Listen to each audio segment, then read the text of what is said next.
OCM Magazine. I'm Ken, editor of the publication, and today I'm joined by co-host Jay, who is an incredibly talented contributor to the project. So we're about to have a fun time. We are joined today by JD, Chris, and Derek from Seekers of the Eternal, and we could not be more excited to be learning about what they're doing, what they're up to, and what it can mean for everyone who's involved with this project.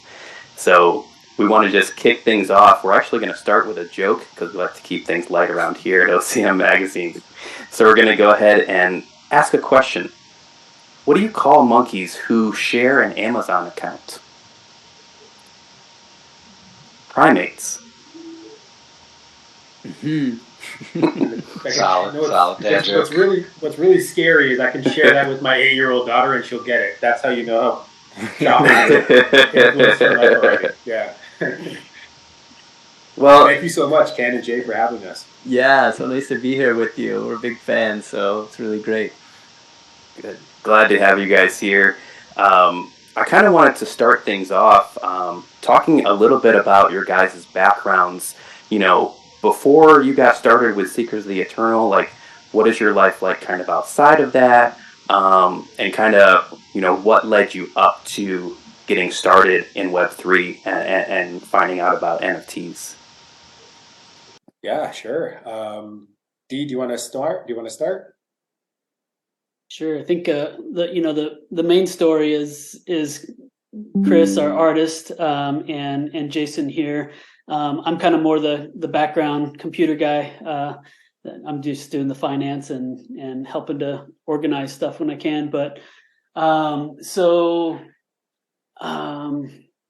I wrote a book. Actually, yeah, there's a big connection there. Back in 2016, and I hired on Pale Horse as the artist, Chris Pale Horse as the artist, and it's the book is about basically kind of harnessing the innovations that are coming, kind of looking 10 years in advance, and how you can make yourself the best person you can, and also, position yourself the best you can. Long story short, I had this opportunity to write the book, to kind of do a lot of research. I traveled around, went to MIT for a couple of weeks, went to Singularity University, went to, like sustainability and net impact conferences. And and I kind of explained it to Chris, and he just nailed it on the head, all the imagery and artwork. And then so, I guess 4 or 5 years later, me and Jason have been long friends. We both worked in the corporate world for a while, and I guess he can talk a little more about that. But so we've got a business background, and Jason started, he got me into crypto. I always knew Web3 was going to be the next big thing, and AI is definitely going to be on the rise, and add in quantum computing, stuff like that in the next 10 years. So I feel like it's still early days, and I just didn't know how to get in, and Jason taught me the ropes, and we're like, okay, let's make an NFT. We had a great idea about this, monkey warrior that travels through time, and we approached Chris because he had done my artwork before, and we were really impressed with it. How he just kind of channeled kind of exactly the symbolism of what we were trying to get at, or what I was trying to get at with the book. And and like Jason said, he or I guess this was off camera before we were talking, recording, but I don't know, Jason, why don't you take over? Yeah, and so at that point in time, I think we went to Chris. Well, talked to Derek, and he said he's got this great artist that's prolific. He's worked with Nike and Under Armour and National Geographic, and he's done work with the Foo Fighters. And he showed me some of the artwork, and I think what caught my attention was Chris's artwork. Sorry to talk about you like you're not here, Chris. I apologize. I know that's never a good thing, but I saw his artwork on the side of a stadium, and I was thinking to myself, like, this, how are we going to convince him to even work with us? But thankfully, Chris was already kind of on that journey of thought. He had heard obviously about Web3, and he was considering it. And the NFT space is interesting for artists because it's kind of split, right? There's a lot of artists who, very comfortable transitioning to Web3. There's many people who have reservations because of a lot of the nefarious activities that occurred through the NFT space. And so when we approached Chris, with this idea of putting together this project around monkeys, he said, "Look, if I'm going to work together with you, what would you consider this incredibly ancient monkey called Hanuman?" And it's probably the most retold story in human history. It's well known in the Far East and in Asia, and the South Asian community, and relatively unknown in Western civilization. But it's this incredible story about Hanuman that we can bring to the blockchain, and I'll do all the artwork and the lore, and I'll teach you about it. And so we were all in. As Derek said, I had a background in the corporate world for 17 years and did very well. And I was That hand exactly looks like 6, 4, 7, 6, etc. So he looks like this hand and show it. just looking to do something that feeds my soul. And so I'm an author and publisher of children's books as well. I have a publishing company and have written a few books. And, I thought to myself, I'm going to walk away from my corporate career, and anything I invest my time in now, it has to be in communities where I genuinely love the work and I love the people that I'm working with. And so partnered with Derek and a couple of other good friends of mine in the corporate world, partnered with Chris in this NFT space. I was in crypto, 2016, 2017, and just saw this huge opportunity specifically in the NFT space to get away from the nefarious when Lambo, quick flips, rug pulls, because that was just, it's killing the industry. And thankfully, the first project I really went in on was OnChainMonkey. And the reason why I went in on OnChain wasn't so much about the artwork, no offense, Danny, but the artwork, I was like, what is this? I could do this in paintbrush. But I knew who Danny was and Amanda and Bill, and any place I've ever invested in terms of equity, I've always thought about who are the people that are leading the way, right? The companies that have the people who founded it, their passion, their ethos, are they still invested? And that was a clear yes for OnChainMonkey. They had IRL impact, and everyone within the community seemed like they were supportive of one another and they believed in the greater good. And so we love that. So we invested in it, and we just kind of followed that blueprint. We thought, if we ever build our own NFT project, let's use that same blueprint. And that's really what we've done for Seekers of the Eternal. And so, that's what makes this call with you, Ken and Jay, so important, and to be a part of OCM Magazine. Like, we started when, it was just after mint. It was a free mint. We just thought these were funny pictures, and now it's turned into this really amazing community. And to see what you guys are doing is really special. So we're honored to be here today to share with the world with Chris as an artist and Seekers of the Eternal, the NFT project. Cool. And if I can just go ahead, Derek. I was just going to plug in that when we started our original idea of this monkey warrior, we wanted to focus on the bravery and the loyalty and the warriors and the that are all the good things about it, not kind of the bloody battle part. And so anyways, when we contacted Chris, he said, there's this Hanuman warrior who fits that theme exactly. And with Jason's background in wellness and all of our wish to kind of follow that OCM path of doing good and sending good vibrations into Web3, that was kind of a perfect fit with the Hanuman warrior as our first NFT. Yeah, that's a great segue. I just wanted to jump in, and I wanted to hear from Chris on this amazing story you guys keep talking about. Yeah. Well, how long do you have? Because Chris could go on for a long time on this. So. Right. Yeah. I'll try to make it a quick I think synopsis. Ken can edit well. I don't know. Yeah. Yeah. Great. Well, so this story of the Ramayana of Hanuman I discovered it just about 2 decades ago, maybe 20 years ago, when I first went to Thailand.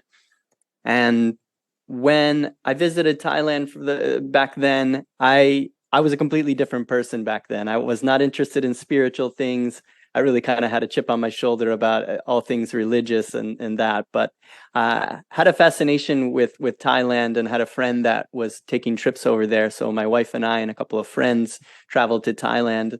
And the first time that I stepped foot in the temples there and saw the artwork, I just was mesmerized by the level of detail and the beauty of the artwork and the temples and this just story. I was like, how is this a religious story with, you'd see this mural that would be depicting a giant battlefield with hundreds of monkeys and bears and demons and gods and goddesses. What is this? This is so much different than anything that I've ever encountered in going to church as a kid, and it just planted some seeds. This idea of Hanuman. I got a tattoo of Hanuman when I came back, but it wasn't really until maybe 15 years. In this hand, I guess if he had first draw by himself, he pushed on turn, so I have excellent situation to put my hand into bluff.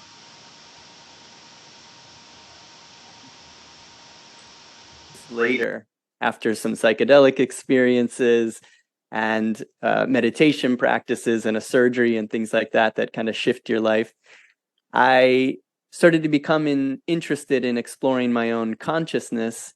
And I remembered this monkey that I had seen back in Thailand all those years ago, and decided that it's time to read that story, read that ancient story. And when I started to read some of the commentary about it before diving into it, I realized that this was something that was so captivating to me. As an artist, I'm very curious. As a human, I'm very curious. I like to explore. I think it's the artist's job to explore the depths of consciousness and to bring back things to share with the world.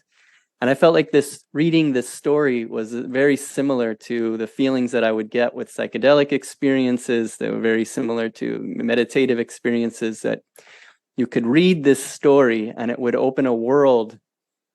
It would open a new world for us that we could explore. And all of the details about it just seemed like a rabbit hole with no end, which was always what I'm looking for. And so I'd always wanted to create a project to do a long-term project around this story. And I got over my sort of things about thinking about NFTs and if I should be involved in this world, kind of seeing all of the things that I didn't like about it. But I opened up to that idea of NFTs, and I've been a digital illustrator, commercial illustrator, also a muralist and fine artist for 20 years professionally. I've had an agent in New York and worked with a lot of big brands and things like that. Over the pandemic, I decided to take these big leaps and drop my agent and drop my clients. And I really wanted to focus on making sacred art full time. And I started to, during my meditations, I was having some ideas about Derek, the author that I had worked with those years ago. And he started to come into my mind as somebody that I would like to work with. And really soon after that, he wrote me an email talking about this group that they're starting and they're interested in talking to me. So and they had the idea of the warrior monkey, and I was just like, well, I just dropped all my clients and my agents. I'm not really interested in getting into another client project. I really only want to do, just like Jay talked about, I only really want to do something that I'm very passionate about, that I will want to work on for a long period of time. And I knew if I'm getting into an NFT project, I don't want to make this a side thing where I recognized how much work this was going to take and how much effort and meaning that we could put into it. So I made this my full-time thing. And I've dedicated my last year to focusing my attention on the story of Hanuman and creating this artwork. And the story, I think when people read it, you'll probably have a lot of familiarity with it, because George Lucas credits the Ramayana as his initial inspiration to write the Star Wars saga. There's similarities that you find with the light side and the dark side of the Force, and there's not just because you're a meditating yogi are you a Jedi. You could be a dark side of the Force sort of a character, and it contained a lot of mysteries of the universe and ways to realize our true potential in life. Hanuman is the story of a monkey who came to Earth with infinite power. He's a god on Earth. But because he was a monkey and he had a monkey mind and he was a little mischievous monkey, he was using his superpowers to cause a lot of trouble. And so he was cursed to forget his superpowers until he was needed, till we needed his superpowers. Then he would be reminded, he would be reawakened. And Hanuman is really a character that is a mirror, a reflection of who we are, because we as humans are all-powerful gods that have come to Earth. We are infinite, eternal beings having a human experience, and we've forgotten our superpowers.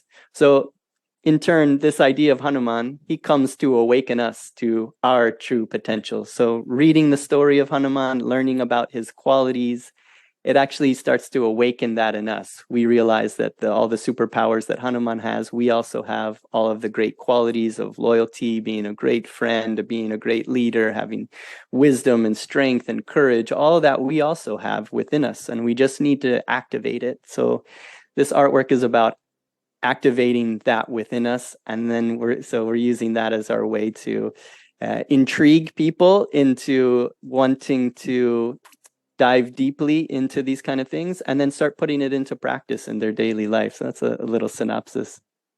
Wow, that's absolutely incredible. Now I can't wait to read about Hanuman, because I have not read about him or really heard much about him before. So this is absolutely intriguing to me. I am really, really glad to be hearing from you guys today. This is amazing. And I just want to say too, Chris, that I can just see it on your face. You're just beaming with joy. Like, I can tell that you are loving what you do and you wouldn't rather be doing anything else besides this. Like, you found it, and it shows just from the way that you talk, the way that your face is. Like, you're just beaming. So I had to mention that. I appreciate that. Yeah. Yep. It's true. Guilty as charged. Yeah, absolutely. So yeah, I kind of wanted to talk about, how you guys, got involved in the OCM community and how that kind of led up to your start in Seekers of the Eternal. Like, what did that look like? And can you tell us, what that involved? Jay, I think that's a good one for you, probably. Yeah, absolutely. So I think, so as investors, like I said, you always want to invest in companies where you believe that whatever that product or service is, it brings value to those people who are going there. And I think that's the one thing that separated OnChainMonkey from every other NFT project that we were a part of. Like, we heard about some of the, whether it was, helping the young lady who was front cover of the National Geographic magazine all these years later find safety for herself and her family, or helping children all over the world get access to internet. Like, these are some of the early IRL events that OCM participated in, and I thought that's something that I could attach myself to. I called all my friends. I called Derek and a couple of the other founders at Seekers of the Eternal, and I said, this is a great project. If this entire Web3 space and NFT space goes, to nothing, we would have been regretful of every decision except that. And so, we invested in OnChainMonkey, and then being a part of that community, you could kind of get the sense, especially earlier on, people were still kind of slowly piecing it together. But right out of the gates, it seemed extremely positive, and it felt like the beginnings of a pretty great community. And when, as a team of founders for Seekers of the Eternal, we had a chance to travel to VCon. Was another project we invested in. We love Gary Vee. We think he's he's been prolific in terms of how he has been able to speak into fruition a lot of the he would see something in technology or in human behavior, and he would just kind of almost speak it into fruition years in advance. He also is an investor in OnChainMonkey as well, which is great. So we found ourselves at VCon in Minneapolis, and we went to our first ever OnChainMonkey brunch. And it was a chance to meet with everyone in the community, to hang out with Amanda Terry, who was she was there on her own in terms of the leadership team. Danny and Bill weren't there at that time, and or in Minneapolis at that time. And we spent the weekend with her because the photographer, I guess, that it was lined up for OnChainMonkey didn't show. And we had one of our founders happens to be a photographer, very popular guy in OnChainMonkey community, Seeker B, because he's done so much photography for OCM. So he just volunteered his time. He said, look, I'll do all the video and all the photography for the entire weekend at VCon. And just as a little Easter egg, when we went to the OnChainMonkey brunch at the hotel in Minneapolis, as we walked in the doors, we recognized the celebrity at the gate in the lounge, at the front lounge. And I turned to Seeker B and I said, I think that's Wyclef. He's like, what? Wyclef? And I was like, yeah, I think it's Wyclef. So we grew up together. Seeker B and I went to high school together. So the Fuji, Lauryn Hill, and Wyclef were like, they were like gods to us. And so when we saw Wyclef, we thought he was there for the OnChainMonkey brunch. I'm like, man, OCM is really blowing up. They got Wyclef to come out to brunch. So we went over to Wyclef and we introduced ourselves. And turns out that, so I asked him, like, are you here for the OCM brunch? He's like, what's the OCM brunch? I was like, oh, I thought that's why you're here. He's like, no, he's like, I'm the surprise performer for VCon. Gary V has flown me in. I'm going to be I'll be on the stage tomorrow night performing for everybody. I'm like, oh, okay, that makes sense. And but it was really cool because he performed for us in the lounge. He's like, you guys like my music? All right, well, you guys want me to kick some bars for you? So we have it all on video with Wyclef kicking some bars. So he gave me his number. We've stayed in contact with Wyclef. And then I saw Amanda. I'm like, man, I can't believe, you guys had Wyclef here. And she's like, what do you mean, Wyclef? From the Fugees? I'm like, yeah. He's like, he's here? I'm like, I thought you knew. So it was like this really cool experience that I'll never forget. And we ended up spending the weekend with Amanda, touring with her to all of her engagements at VCon, hanging out with her mom. And we just thought, look, like if the founder, if Amanda's this connected to the community, and she's this passionate about what she does. I mean, she never stopped. There was no breaks for her. We just thought, like, two things. One is, what an incredible community to be a part of. We loved everybody that we met at the OCM brunch. We stayed in touch with them. They're all our friends now. But then to see that Amanda and how committed she was, we're just like, that's what we can be in terms of founders if we ever start our own project as well, and we did. And that's exactly what, so she laid the blueprint in terms of being a founder. The community laid the blueprint in terms of us building out the Seekers of the Eternal community. And, we participate obviously in the Discord, in the spaces. We're friends with like Rosen and Dichotomy and Good Things and Sophia. So we get a chance to hear like the best of the best in the community. And we slowly implement that into Seekers of the Eternal in all of our spaces, in all of our conversations with community members. We've brought a ton of our community members over to the OCM community because we believe so much in it. And so I think that's probably the best way to describe how OCM has impacted us personally as investors and as members, and then how that's influenced us at Seekers of the Eternal. That's amazing. Yeah, I'm such a firm believer in OCM and what they're doing, and you guys, using them as a blueprint to start Seekers of the Eternal. Like, I honestly see no way that you guys couldn't be successful. Like, honestly, like that's a huge deal. To be integrated with OCM and to use that blueprint. I'm just thoroughly impressed, and I know that you guys are going to do great. You're doing great now, and you're going to continue to do great in the future. I'm definitely confident of that. Thank you. And I just also want to say, like, Amanda, when there was nothing false about her. Like, she gave us her number. We've had a couple of calls with her. I text her every now and then on WhatsApp if I need to pick her brain on something. As a give back for the OnChainMonkey community, we're bringing Hanuman to the blockchain in 7 days from now, on April 6th. We decided as a way to pay homage to the OCM community, everyone who is an OCM holder who mints Hanuman will be put into a draw for a Genesis Monkey as well. So you have a chance to win a Genesis Monkey and hold this phenomenal art done by Chris Parks as well. So we're always finding ways to make sure that we always pay homage and give tribute and gratitude to the OCM community as well. Wow, what a fantastic way to add value. Yeah, that's absolutely incredible. Very cool. Yeah, Starting the OCM get into the Bitcoin ordinals. Just want to tell you something Chris just worked on is he just painted like a 5 foot by 5 foot, I think, painting of Ganesha, and he put there's a Bitcoin ordinal QR code on the interior of the painting. And so you actually have to destroy the painting to access the ordinal, and the painting's in a gallery valued at $10,000 right now. So he's trying to kind of Yeah. More Web 2 to Web 3 integration. That's very cool. Exactly. Yeah. nice. Love that. So I kind of wanted to hand it over to Jay now. I know that he has some more pointed questions specifically towards Seekers of the Eternal.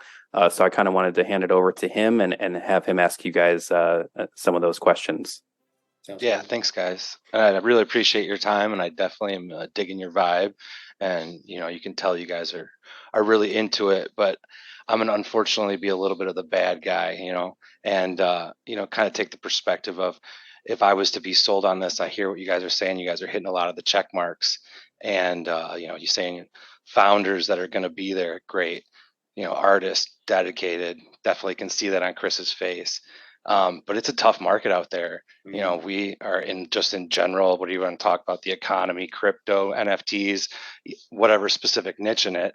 You guys do have a previous project that hasn't, been as good as others, or maybe had some flaws that you want to fix with this one. So what are you going to do with this upcoming mint that you've learned from previous ones to move forward and move to that next level? And hopefully, obviously not everybody can be a Yuga or what may be, this huge brand or anything, but to find your niche and to be successful in an honestly tough market. So, Tom, and if you have any commentaries, you can put it down, press subscription, and you can see this video in description to go and watch it. So have a nice day. Bye.